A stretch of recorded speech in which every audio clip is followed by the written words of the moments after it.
ہم ابھی تک اس مقام پہ نہ پہنچے ہوں کہ سنت شریعت اسوہ نور سے فیض لے کر اپنے بچوں کو سجا نہ پا رہے ہوں، تو حضور نے فرمایا تو جس سے محبت کرتا ہے تو اس کے ساتھ ہوگا، ساتھ ہوگا۔ حضرت انس بن مالک رضی اللہ تعالیٰ عنہ فرماتے ہیں زندگی میں 3 مواقع ایسے، یہ راوی کا تبصرہ ہے، یہ قریب کھڑے شخص کا تبصرہ، یہ بتانے والے کی گفتگو ہے، فرمانے لگے 3 مواقع ایسے زندگی میں بڑی خوشی حاصل ہوئی۔ ایک اس دن جس دن کلمہ پڑھا، ایک اس دن جس دن حضور مدینہ طیبہ تشریف لائے، اور ایک اس دن جس دن حضور نے فرمایا جو جس سے محبت کرے گا قیامت میں اسی کے ساتھ ہو۔ یہ 3 مواقع ایسے تھے کہ بہت خوشی ہوئی،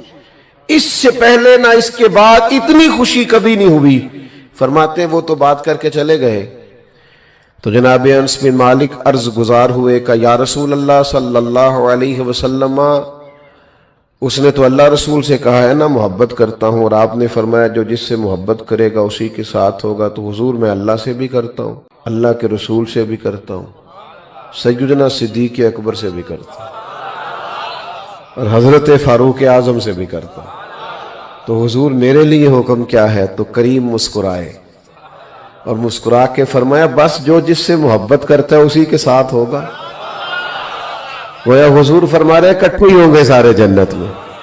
او دے کولوں کی رب نے حساب لینا جیڑا بیٹھا ہی محمد دے کولوں صلی اللہ تعالی علیہ وسلم۔